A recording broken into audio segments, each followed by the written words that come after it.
la famille, shalom bien-aimés, bienvenue encore à notre temps de méditation de ce matin. Je suis Mélène Babila, assistant pasteur. C'est moi qui ai été responsabilisée pour apporter la méditation de ce matin. Mais avant de commencer, bien-aimé, je t'invite vraiment à prendre le temps, nous allons prendre le temps de rendre grâce à Dieu. Nous reconnaissons que si nous sommes là ce matin, si nous avons la vie, ce n'est pas du tout un acquis, mais c'est la grâce de Dieu. Voilà pourquoi nous voulons encore nous arrêter pour lui dire merci. Merci pour le souffle de vie, merci pour tout. Parce que nous savons que hier soir, nous nous sommes couchés, mais ce matin, nous sommes là. Et il y a plusieurs personnes comme toi, comme moi, qui se sont couchées hier soir, mais qui n'ont pas pu se lever ce matin. Mais à toi et moi, il nous fait grâce d'être là. Nous allons prendre le temps de lui dire merci. Père, nous te sommes reconnaissants, nous te disons merci. Merci pour ce jour qui s'est levé. Merci pour la vie qui nous a été renouvelée. Sois béni encore pour tout ce que tu fais dans nos vies, dans nos familles. Merci pour ce jour. Merci pour tout ce que tu vas encore accomplir au milieu de nous. Oui, nous croyons que c'est le jour que tu as fait et nous déclarons ce jour comme sujet de joie pour nous. La joie, ta joie est notre force. Merci pour ta parole que tu nous donnes dès ce matin. Cette parole qui va nous conduire encore tout au long de cette journée. Que toute la gloire te revienne, Père, au nom de Jésus. Amen. Une fois de plus, bienvenue à notre temps de méditation de ce matin. Ce matin, notre passage de ce jour se trouve dans Jean 10 au verset 10. Nous lisons la parole du Seigneur. Le voleur ne vient que pour dérober, égorger et détruire. Moi, je suis venu afin que les brebis aient la vie et qu'elles soient dans l'abondance. Ici, c'est le Seigneur Jésus qui parle. Il dit, il est venu pour que nous ayons la vie et que nous soyons dans l'abondance. Il y a d'autres versets dans ce sens qui nous parlent de ce que nous sommes réellement dans notre relation avec Dieu. La parole de Dieu dit qu'avec Dieu, nous sommes capables de faire de grandes choses, de faire des exploits, d'être devant tout le monde et non derrière. Elle nous informe aussi que notre relation avec Christ, en Christ, nous devenons supérieurs. Nous sommes au-dessus de toutes choses. Nous sommes capables de dominer sur les serpents, les scorpions, sur toute la puissance de l'ennemi. Que nous sommes supérieurs aux démons, aux esprits mauvais et à toute la puissance des ténèbres. Et cette parole est la vérité. Ces versets, nous les connaissons. Ce sont les versets que nous aimons. Et parfois, il y en a qui prennent le temps de les répéter régulièrement. Mais malheureusement, quand les choses sont coincées, quand les choses deviennent difficiles dans nos vies, quand nous passons par les moments compliqués, qu'on peut appeler moments compliqués, nous nous rappelons plus de toutes ces choses. Nous oublions que Dieu a parlé. Certains oublient que Dieu a parlé sur leur vie, que Dieu a déclaré les paroles, qu'il y a des promesses de Dieu attachées à leur vie.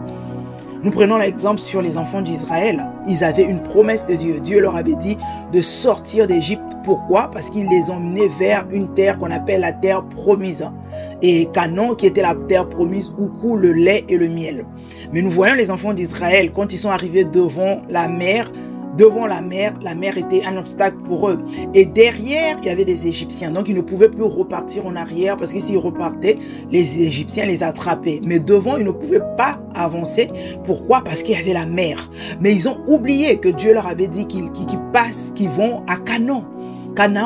Ils n'allaient pas s'arrêter là. Dieu avait déjà parlé sur leur situation. Dieu avait déjà proclamé les paroles.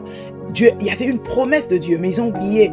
Mais qu'est-ce qu'ils ont fait? Dès qu'ils ont vu ces obstacles, ils ont commencé déjà à se plaindre, à regretter d'avoir quitté l'Égypte et jeter la faute sur Moïse, en blâmant Moïse, en disant qu'il fallait nous laisser là où nous étions bien. Ils ont même juste à dire que vraiment Dieu nous a fait quitter l'Égypte. En Égypte, on mangeait bien, on était tranquille, même si nous étions esclaves, mais nous étions quand même bien. Et pourtant, il y avait la promesse de Dieu, il y avait Canaan, il y avait le pays où coule le lait et le miel. Mais tout ça, ils ont oublié. Et ne vous dites pas, ah, les enfants d'Israël, non. C'est ce qui se passe aujourd'hui avec nous aussi les chrétiens. Quand les choses deviennent compliquées devant nous, parfois il y a des paiements de loyer que nous n'avons pas encore payés, il y a des arriérés de loyer, de retard de loyer, nous n'avons pas encore payé. Ça c'est devant nous, on se dit mais qu'est-ce qu'on va encore faire? Quand on regarde derrière ce que les médecins ont dit nous concernant notre santé, les verdicts de médecins en disant c'est compliqué, cette maladie est incurable, on ne sait pas quoi faire. Et là, le cœur s'agite ou simplement on attend de quelque chose venant de Dieu. On attend d'enfants, de mariage, de situations de famille. On a tellement de situations que les chrétiens rencontrent. Et là, on attend de tout ça. On n'a pas encore vu la solution. Ça devient compliqué. Et directement, on commence à se plaindre. Tu es là, tu te dis, je vis ces situations. Je n'arrive pas à joindre les deux bouts. Des fois, je travaille, je peine, je travaille, mais je n'arrive même pas à finir la fin du mois. J'ai du mal à payer mon loyer, à payer mes charges avec ce que je gagne. Je ne m'en sors pas. C'est compliqué. Et là, en ce moment-là, tu t'inquiètes, le cœur n'est pas tranquille, tu es perturbé, tu es là, tu te poses des questions. Tu ne vois plus clair pour le futur. Tu te poses des questions, tu te dis, mais finalement, quand? Où sont les projets que Dieu a pour moi, a formés sur moi, sur ma vie? Les projets dont il parle, les projets de paix. Là, je ne vis pas une situation de paix. Je suis en permanence en conflit dans ma famille. C'est compliqué. Mais les projets de paix que Dieu a promis pour moi, il me donne un avenir. Il me rassure un avenir. Mais l'avenir, je ne vois plus clair. Je ne sais même pas de quoi sera fait le lendemain. Qu'est-ce que je veux devenir? Est-ce que je veux me marier? Est-ce que j'aurai des enfants? L'âge avance. Beaucoup de choses se compliquent. Là, c'est compliqué. Le corps aussi qui est malade, rien ne va. Et tant que Dieu me dit que je suis guéri par les meurtrissures de Jésus, mais je ne vois pas encore la guérison dans mon corps. Et là, on se dit, mais quand est-ce que je vivrai enfin cette vie dont Dieu parle, cette vie en abondance que Jésus est venu apporter à ceux qui croient en Dieu, à ses brebis? Et parfois, malheureusement, on cherche la cause ailleurs. On cherche la cause de notre malheur à l'extérieur. Si ce n'est pas la famille, notre entourage, on se pose des questions, on se dit, mais vraiment, est-ce que c'est pas l'église? Est-ce que je suis dans la bonne église? Est-ce qu'il y a l'onction là-bas? Est-ce que le pasteur a assez d'onction? Ou si ce n'est pas l'église, on commence à se dire, mais vraiment, est-ce que ce ne sont pas les démons, les sorciers qui m'empêchent d'avancer? Je suis comme bloqué. Est-ce que c'est la malédiction familiale qui continue à me poursuivre? Mais pourtant, on me dit qu'en Christ, je ne suis plus maudit. Mais qu'est-ce qui se passe? Bien aimé, ce genre de questions, quand on traverse des situations compliquées, toutes les promesses que Dieu a faites, on oublie. Et dans ce cas-là, la vérité, en vérité, bien aimé, le vrai problème ne vient pas de l'extérieur. Le vrai problème ne vient pas du dehors. C'est juste un problème d'ignorance des réalités spirituelles. C'est un manque de connaissance véritable. Ce que la vérité de la parole de Dieu, tu le répètes, mais tu n'as pas encore fait asseoir cette vérité à l'intérieur de toi. C'est là où Dieu lui-même, il dira, mon peuple périt parce qu'il manque de connaissance, ou simplement si tu as rejeté la connaissance. Parce que tu peux être bien enseigné, mais dans ces situations, tu oublies complètement tout ce que tu es censé savoir. Et c'est comme si cette parole, tu ne la connais pas véritablement, tu ne la maîtrises pas, elle n'est pas une réalité pour toi. Elles sont restées dans ton cerveau, dans ton intellect, mais tu ne l'as pas fait asseoir de manière réelle, de manière spirituelle. Mais bien aimé, avec la remarque, c'est que toutes les personnes qui ont manifesté véritablement la vie de Dieu, la vie en abondance dont parle Jésus, quand je vois de l'Ancien jusqu'au Nouveau Testament, toutes ces personnes, ils avaient quelque chose de commun. Ils avaient un état d'esprit influencé, basé sur la parole de Dieu. C'est-à-dire qu'ils croyaient en ce que Dieu disait et ils agissaient en fonction sur la base de cette parole. Ces hommes et ces femmes, c'était des hommes de foi. On les appelle les hommes de foi. Mais parce qu'ils avaient cru en la parole de Dieu. Mais non seulement ils ont cru, et par la suite, ils passaient à l'action. Ils posaient des actes à la lumière de cette parole. Quand Dieu parle, eux, ils voient, ils croient, ils acceptent aussi. Et ils croient, ils acceptent que c'est disponible pour eux. Alors là, qu'est-ce qu'ils font? Ils agissent. Prenons l'exemple par exemple de Moïse. Quand Dieu a dit à Moïse, tends ta main et fonds la mer. Moïse a fait tel que Dieu lui avait ordonné. Mais il avait d'abord vu la mer se séparer, se fondre. Alors qu'est-ce qu'il a fait? Comme il a cru, quand Dieu te parle, tu as une image qui te renvoie. C'est comme si la parole te renvoie une image. Donc tu vois déjà, lui il a vu la mer être séparée. Et qu'est-ce qu'il a fait? Il a tendu sa main et il a eu un passage dans la mer. Pareil pour Pierre. Nous voyons l'épisode où Pierre, le Seigneur, il dit au Seigneur Jésus, si c'est toi, ordonne que je vienne. Quand on parle de Pierre qui a marché sur les eaux, c'est comme ça que ça s'est passé. L'histoire c'était ça. Il voyait le Seigneur venir et il y en a qui se disaient c'est un fantôme. Mais lui, il a parlé. Il a dit, si c'est réellement toi, Seigneur, ordonne que je vienne. Et le Seigneur lui dit simplement, viens. Et Pierre a agi, il a cru à la parole du Seigneur Jésus. Il s'est dit, si le Seigneur Jésus me dit, viens, c'est que moi je crois. Qu'est-ce que je fais? J'agis. Et il a commencé à marcher sur l'eau. Ou encore, on voit la pêche miraculeuse, ce qu'on appelle la pêche miraculeuse. Là où le Seigneur Jésus, eux, ils avaient pêché toute la nuit. Ils n'avaient rien eu. Mais quand le Seigneur Jésus leur a parlé, il a dit jetez le filet dans les profondeurs. Qu'est-ce qu'ils ont fait? Ils ont agi sur la base de la parole de Dieu. Pierre avait même dit sur la base de ta parole, je jetterai le filet. Et encore, on voit plusieurs fois quand le Seigneur Jésus faisait quelque chose dans la vie d'une personne, il faisait participer cette personne. Il parlait, il disait lève-toi, prends ton lit et marche. Et il a parlé, la personne se lève, il prend son lit. Une personne qui n'a jamais marché, parfois, la personne se lève, il prend son lit et il commence à marcher sur la base de cette parole, à l'écoute de cette parole. Dès qu'il entend cette parole, il entend cette voix-là, il se lève et il fait quelque chose. Bien aimé, c'est ça. Tu ne peux pas être là, faire sur place en disant Dieu a parlé, Dieu m'a dit, Dieu m'a promis. Nous voyons que toutes ces personnes, ce n'est pas Dieu qui a fait à leur place. Eux, ils ont cru à la parole. Dieu a donné, a ordonné. Mais eux, ils ont cru. Ils ont vu la même chose que Dieu. Et quoi? Ils ont alors agi sans doute ni logique. Ils ont agi. Si quelqu'un dit à cette montagne, soulève-toi de là et jette-toi dans la mer. S'il ne doute, s'il n'a aucun doute dans son cœur et il croit véritablement que ce qu'il a dit va s'accomplir, c'est là où il verra la chose s'accomplir. Dans chaque situation, bien aimé, Dieu parle. Mais il attend que toi et moi, que nous passons à l'action, que nous manifestons, que nous agissons sur la base de sa parole.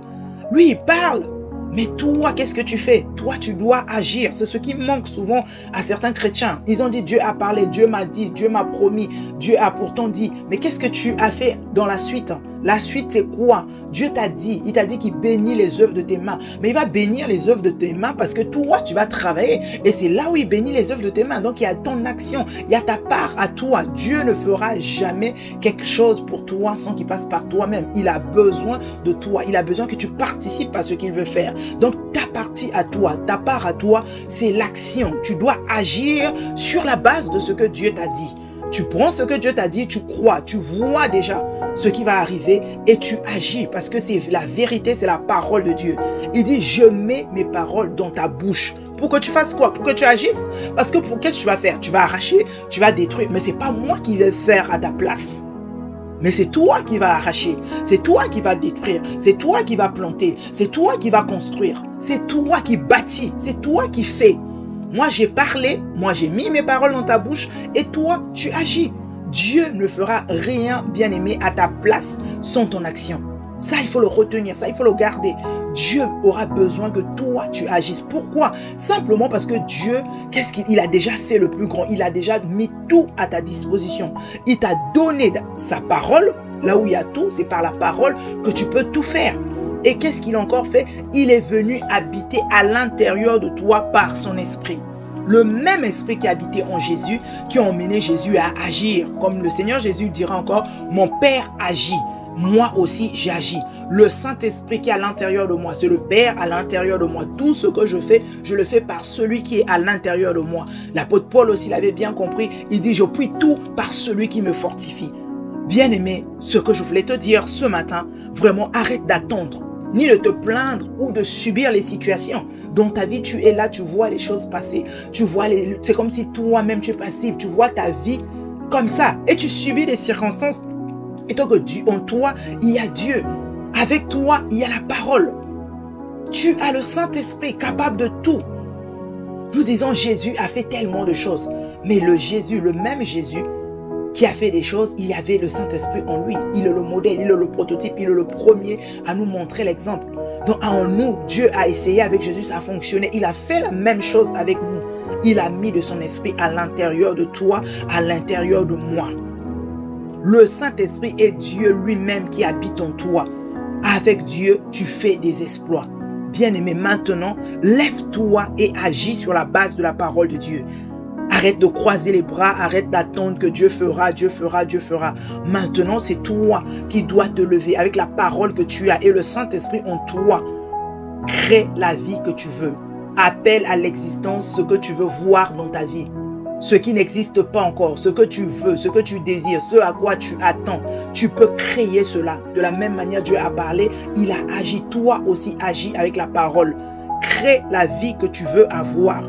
Au lieu de te plaindre de ta vie, au lieu de te morfondre devant les situations, les circonstances, détruis les situations, détruis les choses, renverse les forteresses, prends le temps, tu es acteur, agis dans ta vie, détruis ce que tu veux détruire dans ta vie, arrache ce que tu ne veux plus voir dans ta vie, quel que soit ce que l'ennemi a semé dans ta vie, tu as la capacité, toi, d'arracher, tu as la capacité de détruire, tu es capable d'aplanir les montagnes, de renverser les forteresses, pour manifester la vie de Dieu dans ta propre vie.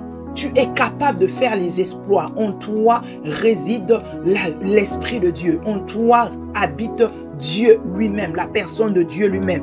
Et la parole de Dieu est à l'intérieur de toi, bien-aimé. Donc maintenant, lève-toi, agis sur la base de cette parole. Crois en la parole, agis en fonction de cette parole telle que Dieu a dit. Toi, fais ta part. Il a fait sa part, il a tout fait. Toi, maintenant, c'est à toi de faire ta part. Amen. Nous allons ensemble rendre grâce à Dieu. Nous allons lui dire merci encore pour sa parole. Père, nous te sommes reconnaissants. Nous te disons merci. Merci pour ta parole encore ce matin. Béni sois-tu, Seigneur, parce que ta parole vient encore endommager l'ignorance. Oui, nous ne serons pas de ceux-là qui vont périr par manque de connaissance. À nous, tu nous donnes ta parole. À nous, tu nous donnes la connaissance. Nous refusons de rejeter la connaissance que tu nous donnes chaque jour. Seigneur, tu es en train de nous instruire. Seigneur, tu es en train de nous conduire au travers ta parole, par ton esprit, Seigneur. En nous, tu habites. Tu as mis ton esprit à l'intérieur de nous. Tu nous as donné ta parole. Alors nous sommes conscients de cela aujourd'hui. Désormais, nous refusons de subir les situations parce que nous savons que nous avons la puissance, nous avons le pouvoir, nous avons la capacité de mettre fin à toutes circonstances. Tout ce que nous lions ici est délié, est lié dans le ciel. Tout ce que nous délions ici est totalement délié aussi dans le monde spirituel. Nous le croyons. Voilà pourquoi nous prenons nos responsabilités. Nous refusons de subir encore les situations, d'être là en train de regarder notre vie comme si nous étions à l'extérieur de notre vie. Nous allons conduire nos vies, Seigneur, telles que toi tu veux, au nom de Jésus. Avec ta parole, nous prenons la parole que tu as mis à l'intérieur de nous, ta parole que tu nous as donnée. Nous détruisons tout ce qui n'est pas de toi dans nos vies au nom de Jésus. Tout ce que l'ennemi a semé au travers nous, à semer dans notre caractère, à semer par notre éducation, à semer autour de nous, Seigneur. Nous le déracinons, nous arrachons au nom de Jésus. Nous détruisons tout ce qui a été planté, qui n'a pas été planté par toi dans nos vies, dans nos familles, au nom de Jésus. Nous renversons les forteresses sur toutes ces formes au nom de Jésus. Les forteresses d'incrédulité, nous les renversons au nom de Jésus. Les forteresses de colère, de manque de pardon, d'indiscipline, nous renversons au nom de Jésus. La négligence, toutes ces choses, la procrastination, plus jamais dans nos vies, nous renversons toutes ces choses au nom de Jésus. Seigneur, merci. Merci pour ta parole. Maintenant, nous plantons, Seigneur, nous plantons ta parole à l'intérieur de nous. Que ta parole que nous recevons soit totalement semée en nous. Que nous puissions passer, nous prenons du temps dans ta parole. Ta parole ne nous quitte plus. Nous sommes là comme, Seigneur, un arbre planté au bord d'un courant d'eau et qui porte du fruit en toute saison, Seigneur. Nous demeurons dans ta parole. Nous prenons plaisir, Seigneur, à être là devant toi, dans ta présence, à méditer ta parole. Au nom de Jésus. Seigneur, merci. Nous appelons à l'existence des choses qui n'existent pas dans nos vies. La vie que nous voulons. Cette vie que tu es venu nous apporter. La vie en abondance. Seigneur, nous l'appelons dans nos vies au nom de Jésus. Nous déclarons que nous vivrons la vie de Dieu. La vie Zoé. La vie qui détruit tout ce qui n'est pas de Dieu. Cette vie à l'intérieur de nous qui crée. Cette vie à l'intérieur de nous qui ressuscite tout ce qui était mort. Nous déclarons aujourd'hui, maintenant, que tout ce qui était mort dans nos vies, les projets qui étaient jusque-là en berne, des projets qui étaient morts. Seigneur, nous déclarons que ces projets revivent maintenant au nom de Jésus. Quelle que soit la situation où les gens avaient déjà déclaré c'est fini, c'est terminé. Maintenant, nous déclarons la vie dans tous nos projets au nom de Jésus.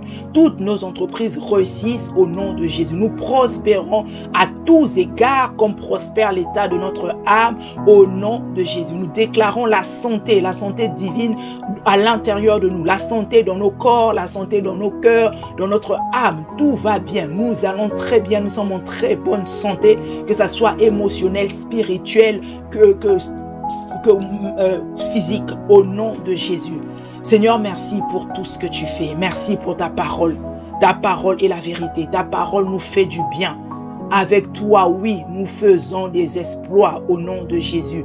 Nous ne serons plus de ceux-là, Seigneur, qui assistent leur vie, mais nous prenons ta parole et nous agissons sur la base de ta parole, en toutes choses et en toutes circonstances, au nom de Jésus. Nous croyons que rien ne peut nous résister, que nous serons toujours et toujours la tête et jamais la queue, au nom de Jésus. Toujours devant et non derrière, au nom de Jésus.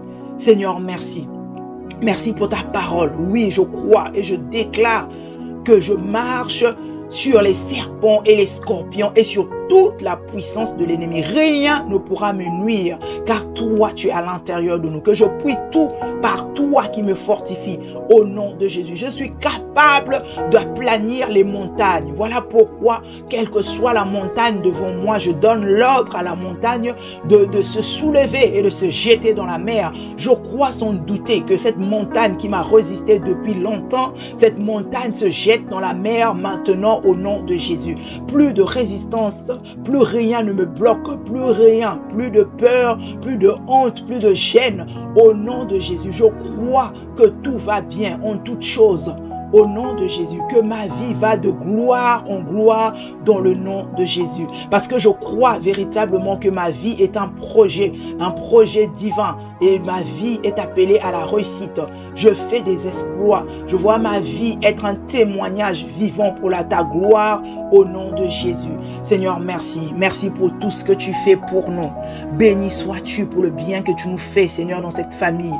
Merci pour ta parole qui nous fait du bien, ta parole qui nous libère, ta parole qui nous renforce, ta parole qui corrige ce qu'il faut corriger. Nous sortons totalement de l'ignorance et nous te rendons toute la gloire. Que cette parole demeure à l'intérieur de nous, que rien ne vienne étouffer ta parole. Ta parole produit du fruit dans nos vies avancent, nos vies éclairent, nous sommes véritablement la lumière qui éclaire au nom de Jésus. Autour de nous, nous éclairons.